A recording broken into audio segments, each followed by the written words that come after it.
My name is Terri Paddock. I am delighted to be here on behalf of Original Theatre Company to chair this discussion of Into the Night, the making of Into the Night, which hopefully most of you have watched now. If you haven't, you absolutely must. It is incredible.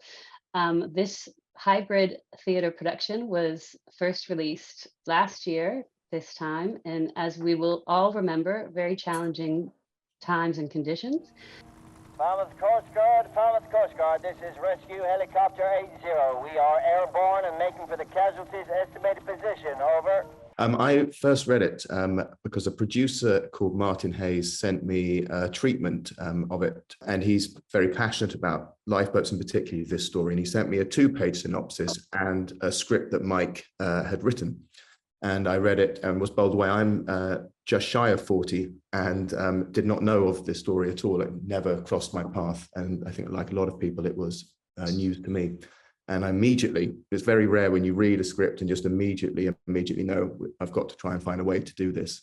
And that was only sort of July of last year. And then by September, we were full steam ahead trying to make it. And then it was just trying to find a way to make it. It's a very unique story. It's a very unique script. And how we ended up making it was in a community hall in Kennington. And Frazer came on board and magisterially did an adaptation in a very short amount of time. And Frazer can tell you about that in a moment. And what you can't see when you watch the film really is quite the scale of the operation. We had to bring everything into that space, everything. There was nothing apart from the little stage at the back, but all the lights, all the sound, the equipment that we shipped in was a massive undertaking in itself. It's like creating a Hollywood film studio, or so it felt to us theatre types in that hall. And then we had this technical rehearsal. So what you watch when you watch it back was the first time it had ever been done, and it turned out to be the only time it ever would be done. I told them before, look, this is fine. This will never be shown. This is just for us, even though there's an audience, they're just the extras. Don't worry, it's going to be absolutely. Things can go wrong because we've always got tomorrow.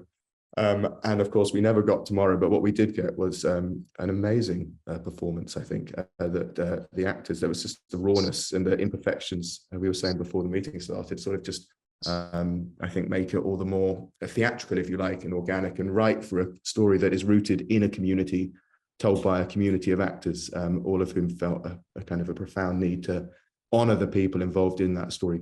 And you never got tomorrow because after that technical rehearsal, you all took COVID tests and several people tested positive. Is that right? Yeah, so it was midnight. We got back and I saw Frazer sort of outside and sort of, Frazer, I think we've got to make some cuts and big changes are coming.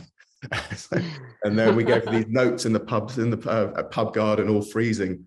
And then I got back at midnight and one of the actors just sent that dreaded sort of picture with a COVID test going, what does this mean? And then by 8 o'clock the next morning, one of the crew had tested positive. And then that was it. We never really got to say goodbye or sort of go, there was no end to it. It was a really very sad moment because it felt all this work had gone in. And at that point, we weren't really sure whether we'd be able to show anything, whether we had anything to show, or it was sort of felt complete loss. Let me then turn to Frazer. Frazer, Alastair described how it came about and how you got involved. Tell me a little bit about, was it daunting for you thinking, how am I going to stage this? And you received Mike's book. How did you use that? And how did you and Mike work together to create Into the Night? So we had a 2 weeks to write the first draft. So I think I was daunted over that more than anything. So, but also that allowed me to, when you've got the clock's ticking, that you put all those creative sort of doubts aside. You have to, and I think from the outset, Mike's book is incredible. Like you said, a really detailed outline, beat by beat of the tragedy. And so I wrote it in thought of it in two forms. One was the opening in terms of the direct address, and think of it as like an ensemble piece. And then as the play progresses, it kind of feels like it deconstructs itself and becomes a piece of cinema. So the main challenge is how you weave those two things together. I believe as you were writing that during that, very quick turnaround, you were able to draw on his expertise and obviously the knowledge to make sure that what you were depicting was accurate. Yeah, so Mike was brilliant in terms of I would just send him a draft and say, okay, ignore all the kind of theatrical stuff. It might be really confusing, but in terms of the technical and the logistical elements and, you know, the ordering of things, he was really able to give that sort of overview. So yeah, it was a real pleasure to work with him on that, and he was very helpful and didn't say no at any point. He just said, just keep going. Yes, that needs a bit of a change, but keep going. So it's really supportive relationship. Mike, I also just wanted to bring into it that you were there. You weren't on the lifeboat, but you were in the vicinity of the accident on the night of the disaster. So you experienced that storm, that unprecedented storm. Can you just very briefly tell us what that was like that night? Yes, just in that picture. Sure. I was at home. My wife was crossing the channel, which was extra dramatic. But the night before had been really still and quiet and beautiful and frosty. The gale blew up in the afternoon, and by dark, it was very, very, very strong. And I've said this before, and I know people will possibly think I make it up, but it had a scream in it. It had a weird screaming noise in it, which I've not heard. I've had worse storms here because I live on top, of the West Penwith Plateau, where we get the weather first and worst. But that was the worst I ever heard it. But my home is about a mile east of Lamorna, and this was happening about a mile west of Lamorna. So it was all happening underneath me. I didn't know what was going on. I was just worried about my wife crossing the channel until I turned on the news the next morning. But it was a hell of a storm. The next morning, I went down, as soon as I did hear it, I went down to the water side, and looked at the waves coming up. And again, there were like waves that I don't remember seeing before. And I've been watching waves since I was a kid. And they just hit the rocks, and they kept on going up. They didn't just burst into spray. They just ran up the cliff. It was just unbelievable. Any boat ever managed to get out in that weather. Robert, like Mike, you're a fellow Cornishman. You have expressed to me that you feel a personal connection to the story. So what is it that draws you to this story and wanting to depict it? A compulsion, really. I thought I must be here to be a part of this story because it was a very, very difficult artistically to get this kind of thing said.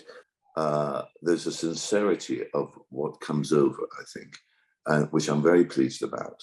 And the truth, despite all the problems, it comes through inexorably. Mike, I want to come back to you because you talked to me about this as well, that it was actually some of that initial shock and news reporting that motivated you to write the book. Can you tell us a little bit more about that motivation? Why you felt the book was necessary? Yes, there was. I mean, I must say the media didn't cover themselves in glory. They were. It was the 80s. They were very, very intrusive and horrible. Gave the families. They besieged them basically in their homes, taking pictures through their windows, knocking on the door on Christmas Day to try and take a picture of families around the Christmas table. I mean, it was very, very ugly stuff, and it's left its scar on all those families since, and quite a lot of the Mousel community that went through it, because it lasted for weeks. The more I heard about it, anecdotally, the more I read, the more I wanted to know. And what I was getting in the papers, there was conflicting stories, there was rumors, there was all sorts of weird stuff. I mean, it was when the IRA were very active, and somebody suggested that, it was the boat was running guns to the IRA. It was full of fertilizer, but I mean, there was crazy stuff going on. And I just thought, well, I must get this down and get it right so that anybody who reads it, after I'm dead, will read, what actually happened rather than some, half-assed newspaper report. That's really what motivated me. That's 90 minutes before she hits the shore. Get onto Penley lifeboat, now. Right away! When I watched it last night, it was reminding me of the dissonance, if you like, between what you're seeing and the reality of what it was like in the room. So if I can paint the picture we can all picture a village hall with a stage at one end. And then in that hall on the ground, there was sort of a truss, so a big scaffold where all the lighting went. And there was a circle in the middle of that hall around which the in-house audience were, and where all the locations from the pub to the Trevelyan's house to another pub to the lifeboat station, that was all sort of going around the peripheral edges of the ground floor of the space. And then just to the left of the stage, still on the ground floor, then there was this big scaffold where there was a helicopter. There was sort of a half-made helicopter. And then you go up onto the stage, and we built a stage on a stage, and that's where you found the Solomon Brown and the Union Star. So the stage was split into 2 locations. You've then got 8 actors, 3 camera people, 1 has got a steady cam, and you never see those, even in the technical rehearsal, you never see the camera. I don't think anywhere, I couldn't spot the camera. So every shot had to be designed very meticulously. And when the actors were talking to the camera behind them, there'd be Paolo on one camera running around that way and Ben with the other going the other way. And then all the actors going from one location to the other location. And then you go out of the hall, and then in a little office on the left, you've got the sound team, and they're live mixing the sound. So every actor has to be, their mics have to be turned up for when they're speaking and down for when they're not. So you've got Dom there with about 15 channels live going up and down on each cue, and that has to be chimed in with the video mixer, and that's Sarah and Matt, and they're live calling the shots, and then they've got to choose between which feed to cut to, which has to sync in with Dom, who's live mixing the sound. I mean, it's then on top of all of that, it's being live streamed, or it was meant to be being live streamed. So then you've got another team out the back live streaming it. And then there's me in a corridor with frantically making notes in a passage, trying to get out of everyone's way. And hopefully none of that, which I think is the real miracle, is none of that really comes through, even in the technical rehearsal that you saw, which is where things were meant to go wrong. And that is testament to each and every one of those people. But Amazing. It was an amazing team effort. And Alastair, finally, how long is this available to watch on demand? I think it's up for another few months, so there's still plenty of time to go back and rewatch it. I believe if you originally bought it, it should still be on your dashboard. So, and we have lots of people watching who say they are going to be watching the play again. And thank you all. Thank you for the speakers for a really interesting discussion.